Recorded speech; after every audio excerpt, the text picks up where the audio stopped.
Hello guys, welcome back to the study. This is Dheeraj Kumar. अभी हम लोग करेंगे रीजनिंग का वो क्वेश्चन जो कि आपके ऑफिशियल मॉडल पेपर पे दिया होगा। देखो, एयरफोर्स अपने वेबसाइट पे ना मॉडल पेपर जारी करता था, अभी नहीं कर रहा, मतलब इस बार नहीं कर रखा इसने। वाई ग्रुप का पहले जारी करता था सिलेबस के अंदर रागा का।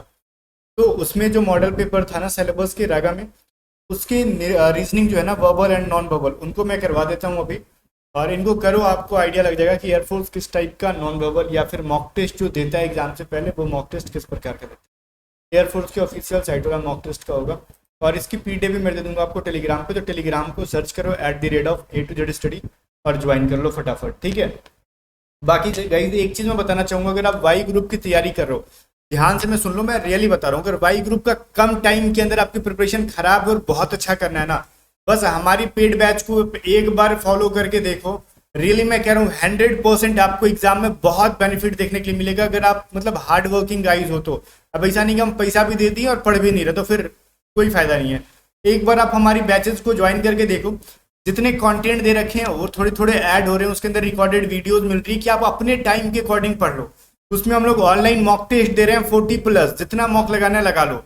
पीडीएफ देंगे प्रैक्टिस करने के लिए, PDF question chapter wise reasoning के, मैथ के, ठीक है। और मतलब इंग्लिश का मिक्स मिलेंगे, ये पैसे मतलब पैसेज वगैरह के लिए मिलेंगे आपको। प्रैक्टिस कर लो पढ़ने के बाद, इसके बाद आप खुद कहोगे ना कि हाँ अब हम इस लायक हो गए हैं कि एग्जाम एयरफोर्स वाई ग्रुप को फोड़ के आ जाएंगे इजीली। बैठो आप एक बार आराम से दिल थाम के इस बैच में पढ़ो। मतलब बैठना क्या, अपने फोन से ही करना है, बाय करना है, उसके लिए आपको A to Z study app को डाउनलोड करना होगा। और इस बैच में ज्वाइन होने में कुछ भी प्रॉब्लम आ रहा है, पेमेंट रिलेटेड इशू आ रहा है, तो व्हाट्सअप कर लो आप 7279047787, ठीक है। और पूछ लो कि मेरे को इस टॉपिक से रिलेटेड प्रॉब्लम आ रहा है, बैचेज ज्वाइन नहीं कर पा रहा हूँ, या फिर मेरे को समझ में नहीं आ रहा है एप्लीकेशन में कुछ, तो आपको हेल्प कर दी जाएगी। और एक बार इस बैच को पढ़ के देखो, सच बोल रहा हूँ मैं, आप रियली फोड़ के आने वाले एग्जाम में एकदम बेसिक लेवल से, हमने बोलते हैं ना सर कि एक एक पॉइंट को डील करके उस तरीके से पढ़ाया इस बैच के अंदर। एक बार पढ़ो, मजा आएगा। या फिर आप कहीं से भी पढ़ चुके हो पहले, आपको सिर्फ ऑनलाइन मॉक टेस्ट चाहिए, तो वो भी वाई ग्रुप की आपको मिल जाएगी एप्लीकेशन के ऊपर। या फिर आपको एक्स ग्रुप की हो तो आपको इंग्लिश की बैच चाहिए, तो वो भी मिल जाएगी। 250 रुपीज में आप आराम से इंग्लिश की बैच, या फिर वाई ग्रुप में सिर्फ आपको इंग्लिश प्रॉब्लम है तो इंग्लिश की बैच ज्वाइन करके पढ़ पाओगे, ठीक है। तो जाओ, लिंक डिस्क्रिप्शन में है। सबसे पहले देखो, कह रहा है विजातीय ज्ञात करो। इसमें से सबसे ऑड क्या है? पहला Mirage 2000, MiG 29, Sukhoi 30 and MiG 27। देखो एक चीज तो समझ में आ रहा होगा, मिग 29 और मिग 27 में से कोई ऑड नहीं होगा। रीजन क्योंकि दोनों एक जैसे नाम लग रहे, कहीं ना कहीं इनकी ओरिजिन एक ही है, स्ट्रक्चर में कुछ मतलब सिमिलरिटी होगी। तो ये चीज है कि ये दोनों सेम है, मतलब मॉडल अलग है बट इनकी ओरिजिन एक है। ये देखो मेड बाय रसिया या फिर मेड रसियन है, और ये भी क्या है, रसियन है। और सुखोई भी क्या है ना, रसियन ही है। बट ये मिराज जो है ना, ये फ्रांस का है, फ्रेंच है ये, ठीक है। तो इसलिए कह सकते हो मिराज यहाँ पे सबसे ऑड है, जो भी है समझ गए आप। आगे देखो, ये 4 फोटो आपके मॉक में दिए रहते हैं और कहते हैं बताओ इसमें से ऑड कौन सा है। देखो ये जो फोटो है, ये केंद्रीय माध्यमिक शिक्षा बोर्ड का है, ये हिंदी में ही लिखा हुआ होता है आपके मॉक में।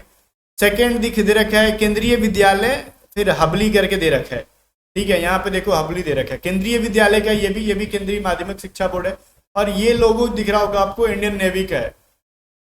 और ये किस चीज का है सर? हमको लगता है कि यही ऑड है। आप में तो सोच रहे हो कि ये पंखा वंखा लग रहा है, ये पंखा वंखा नहीं है। इसमें 3 बतख हैं, देखो यहाँ पे एक है बतख का गर्दन, यहाँ पे और यहाँ पे है। ये एक्चुअली एनसीईआरटी का है, ठीक है, एनसीईआरटी का है ये। तो ये तीनों कहीं ना कहीं एजुकेशन से रिलेटेड है। एनसीईआरटी, केंद्रीय विद्यालय, केंद्रीय माध्यमिक माध्यिका, जो भी है माध्यमिक शिक्षा बोर्ड, ठीक है ना। बट ये क्या, इंडियन नेवी क्या है, तो ये डिफेंस से रिलेटेड है, तो ये सबसे डिफरेंट है, ऑड है। कह रहा अगर 786 को स्टडी वेरी हार्ड लिखते हैं, 958 को हार्ड वर्क पेज लिखते हैं, और 645 को स्टडी एंड वर्क लिखते हैं, तो वेरी को क्या लिखेंगे हम लोग? देखो भाई सिंपल सा आंसर है, स्टडी वेरी हार्ड में देखो ये चीज है, एंड हार्ड वर्क पे, तो इसमें हार्ड है। तो इन दोनों में कौन सा डिजिट है? इसमें भी 8 है और इसमें भी 8 है, तो मतलब हार्ड का मतलब 8 हो गया, ये तो खत्म कर दो। फिर कह रहा है स्टडी एंड वर्क, तो स्टडी इसके अंदर सिमिलर है और इसके अंदर भी स्टडी सिमिलर है। तो इसमें 645 है और इसमें 786 था, तो 6 दोनों के अंदर कॉमन है। तो वेरी का मतलब बच गया 7, ठीक है 7। तो वेरी का मतलब क्या हो जाएगा भाई? 7। ये चीज क्लियर हो गया ना। तो वेरी का मतलब हो जाएगा 7। तो ये मैं थोड़ा सा इरेज कर देता हूँ ताकि जब पीडीएफ दूंगा तो आपको खुद से प्रैक्टिस करने में हेल्प मिलेगी। एक यहाँ पे रीजनिंग है, पूछ रहा रीजनिंग के अंदर क्या हो जाएगा 1 4 2 8 6 24 22 88। वीडियो को रोक के जरा इसके अंदर दिमाग लगाना आप, अगर आपको दिमाग लग जाए तो ठीक है कि अगला सीरीज क्या होगा, ना लगे तो फिर हम तो लगा ही देंगे दिमाग आपकी। देखो ये सीन है ना कि 142 है, ठीक है 1428 कैसे आ रहा है, किस तरीके से सीरीज काम कर रहा है। पहली बात ना हमने 1 को 2 से मल्टीप्लाई किया तो 2 वैल्यू मिला, अब 2 में ना एग्जैक्ट 2 ही ऐड कर दो तो क्या मिल जाएगा 4, ठीक है। तो 1 को पहले 2 से मल्टीप्लाई करके जस्ट 2 ऐड कर दिया, जो मल्टीप्लाई करने पर वैल्यू आ रहा है वही उतना ही उसी की वैल्यू की एग्जैक्ट वैल्यू आपको ऐड कर देने हैं, तो आपको अगला पार्ट मिल जाएगा। तो बोलोगे 2 का क्या सर, बस 4 में 2 माइनस कर दो अगला 2 मिल जाएगा। तो अगे अच्छा हमको बुद्धू बना रहे हो, ऐसे थोड़ी होता है, हम बताते हैं। अब आगे 2 लिख रहा है ना ये, अब 2 का 8 देखो कैसे बनाएंगे, तो 2 में फिर 2 से मल्टीप्लाई करोगे तो क्या मिलेगा 4, 4 में 4 ऐड कर दो 8 मिल जाएगा।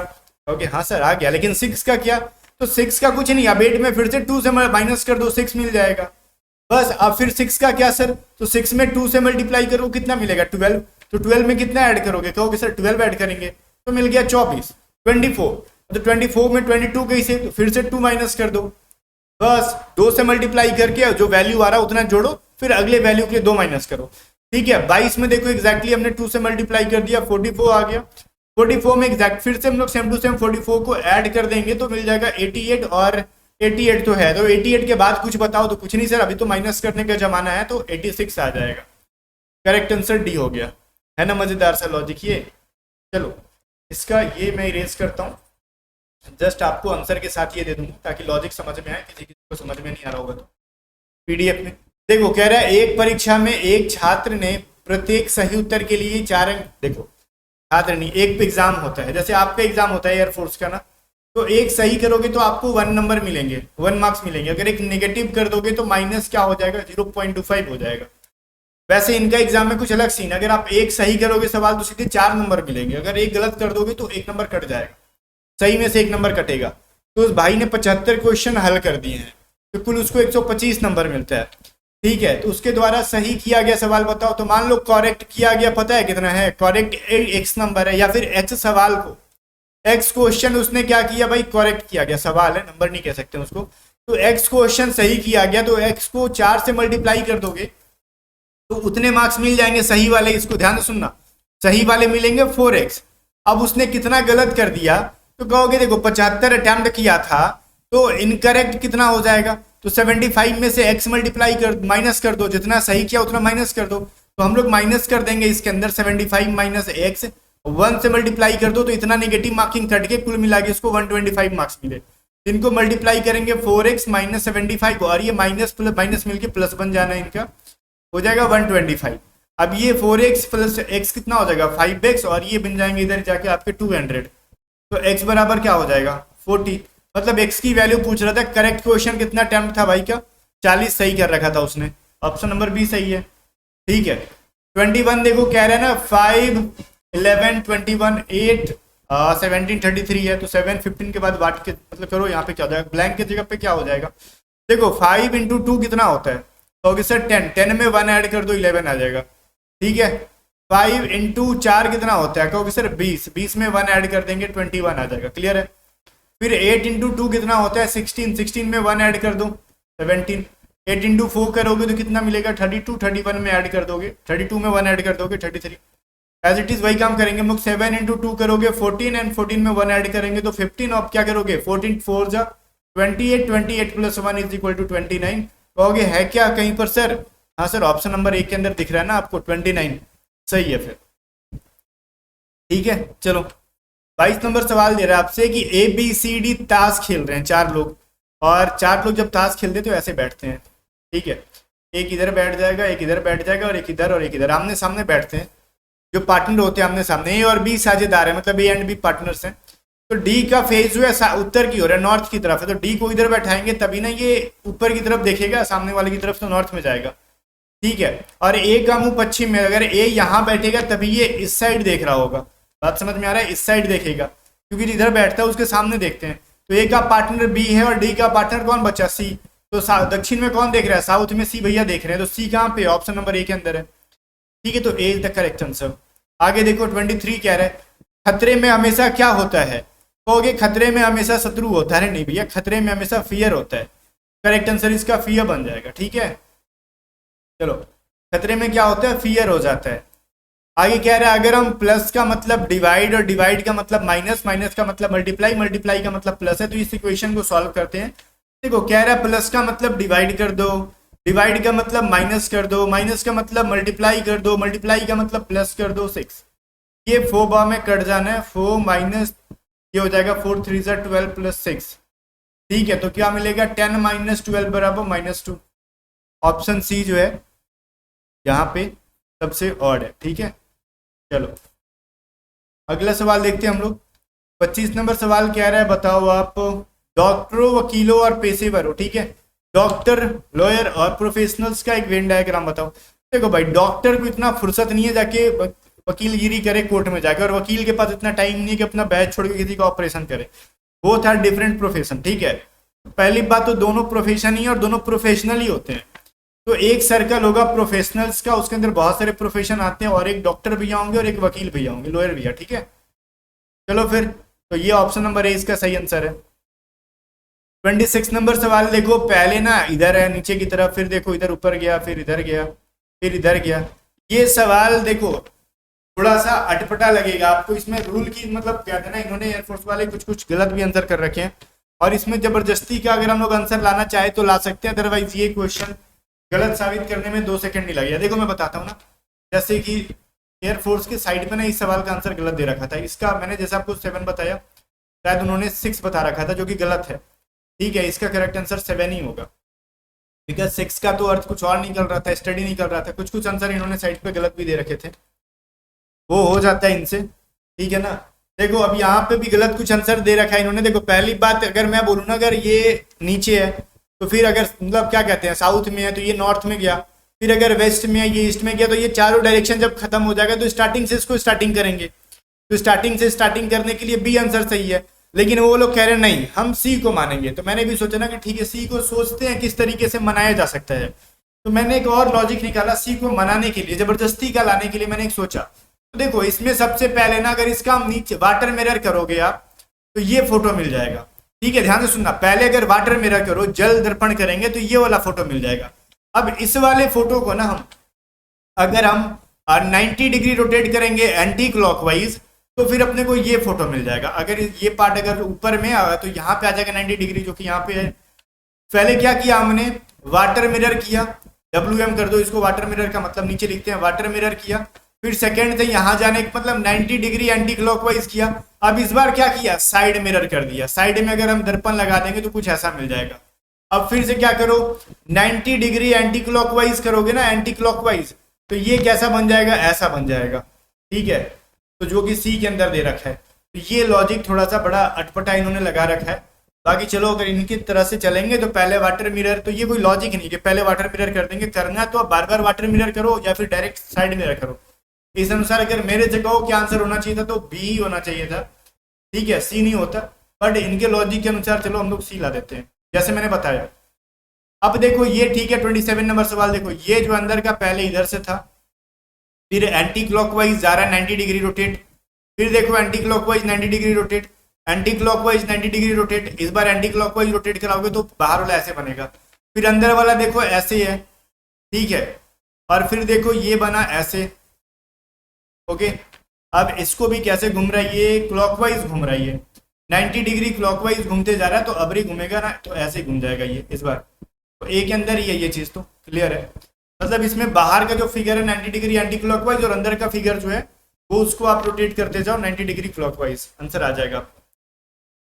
28 नंबर देखो, इसमें एक भी डॉट नहीं थे, इसमें एक डॉट आया, इसमें 2 डॉट आ गए, इसमें 3 डॉट आ गए, तो आगे चल के 4 डॉट होंगे, और इसमें कोई डाउट नहीं है कि सबके अंदर 4-4 डॉट है, तो फिर जिंदगी की कहानी खत्म। अब क्या करें सर इस सवाल का क्या नाम दें। ठीक है, देखो इस सवाल का ये नाम देते हैं कि पहली बात, ये फोटो से इसमें जाने पे देखो एक ये वाला साइड और एक ये वाला साइड, दो साइड को गायब किया गया है, आ रहा समझ में।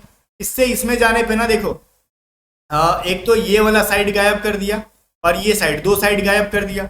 फिर इससे इसमें जाने पे देखो एक तो ये वाला साइड और ये वाला साइड गायब कर दिया। देखो ये दोनों सेम लग रहे हैं ना, 2 साइड को गायब कर रहे हैं। तो अभी क्या करेंगे, इस साइड को और इस साइड को गायब कर देंगे, जो कि हमको ए में और डी में दिख रहा है। ठीक है, ध्यान से देखना, ए में और डी में दिख रहा है एक जैसा, दो साइड गैप करेंगे। तो पहली बात, अब डॉट को क्या करें, देखो इधर के साइड से बढ़ा रहे हैं हम लोग, इधर के साइड से बढ़ा रहे हैं, तो डॉट पीछे की साइड लगेगा ना, तो ये भैया आगे की साइड जोड़ दे रहे हैं, ऐसे नहीं चलेगा। पीछे की साइड डॉट लगाओगे तो आप लगाते जाओ, लगा दोगे इसमें, तो ए नंबर पे करेक्ट आंसर आ जाएगा। अब 29 नंबर में भी थोड़ा सा इन्होंने खेला कर रखा है, बस अगर थोड़ा सा ध्यान से देखेंगे तो समझ में आ जाएगा खेला क्या कर रखा है। पहले वाला देखो, ऊपर में जो स्ट्रेट लाइन था वो बीच में आ गया, फिर देखो ऊपर चला गया, फिर देखो नीचे आ गया। अब क्या करे भाई, अब फिर ऊपर जाएगा। ठीक है, तो ऊपर में ए में और डी में है, क्लियर है ये चीज। अब देखो एक चीज, अगर हम ये चीज सोच के चल रहे हैं ना कि ऐसे ऊपर नीचे है, तो फिर थोड़ा सा प्रॉब्लम हो सकता है। ठीक है, यहाँ पे अगर इनको फिगर को अगर ढंग से बनाते ना, तो एक को डॉट को ना, एक लाइन को थोड़ा बोल्ड करना चाहिए था। इनकी जो है ना थोड़ी सी एरर है, साइट में कुछ क्वेश्चन गलत अपलोड किया इन्होंने, तो एक को बोल्ड करना था और एक को लाइट करना चाहिए था। ठीक है, तब जाके आंसर सही आएगा। देखो एक बार क्रॉस वाला बीच में, एक बार क्रॉस ऊपर में, एक बार फिर क्रॉस नीचे में, एक बार ऊपर में, तो अगली बार क्रॉस तो बीच में आएगा। तो या तो बी और या तो सी। बी और सी लगभग, देखो बी और डी लगभग एक जैसे हैं, लेकिन एक चीज समझ में आना है, इनका ये जो पूरा का पूरा प्लस टाइप का है, तो ऊपर में पूरा का पूरा प्लस टाइप का नहीं होना चाहिए। ऊपर में जब भी जा रहा तो देखो अधूरा प्लस है ये, मतलब राइट साइड में इसकी जो है ना डंडी ज्यादा निकली हुई है, तो राइट साइड में डंडी ज्यादा निकालोगे तो उसके अकॉर्डिंग बी आंसर सही है इसका। बात समझ में आ गया। देखो 30 नंबर एंड लास्ट क्वेश्चन देखो, पहले देखो ऊपर में है पी पी पी और यहाँ आगे पी पलट गया। ठीक है, ऐसे कैसे चल रहा है मैं बता रहा हूँ आपको। ये first photo, second photo, third photo and fourth photo. ठीक है, तो पहले देखो ना, इसके अंदर नीचे वाले को रोटेट कराया गया है, कैसे, एंटी क्लॉकवाइज, बिल्कुल भी 180 डिग्री। नीचे वाला रोटेट हो गया तो जस्ट इसके ये वाला फोटो को 180 डिग्री घुमा दिया। अगली फोटो में देखो ऊपर वाले को घुमा दिया, तो उसके बाद ये वाली फोटो घूमेगी 180 डिग्री, तो ये भाई ऐसे बन जाएगा। और ये ऐसे कहाँ बन रहा है, इसके अंदर, इसके अंदर और इसके अंदर। लेकिन ये तीन फोटो एज इट इज रहने चाहिए स्टेबल, जो कि डी के अंदर स्टेबल नहीं है, इसके अंदर भी स्टेबल नहीं है। एक बार में एक ही साइड को रोटेट कराना था, एक बार में एक ही साइड रोटेट कराने वाला है। सिर्फ तुम हो तुम ही हो सनम मेरे, option A, correct answer A है। ठीक है, बाकी कमेंट करके बताओ कितना आपने स्कोर किया। बाकी ए टू जेड स्टडी ऐप को डाउनलोड करो, लिंक डिस्क्रिप्शन में। पेड बैच को ज्वाइन करें, एक बार धमाल मचाओ एग्जाम में। बाकी मिलते हैं नेक्स्ट वीडियो में, तब तक के बाय बाय। वीडियो को लाइक करके शेयर कर देना।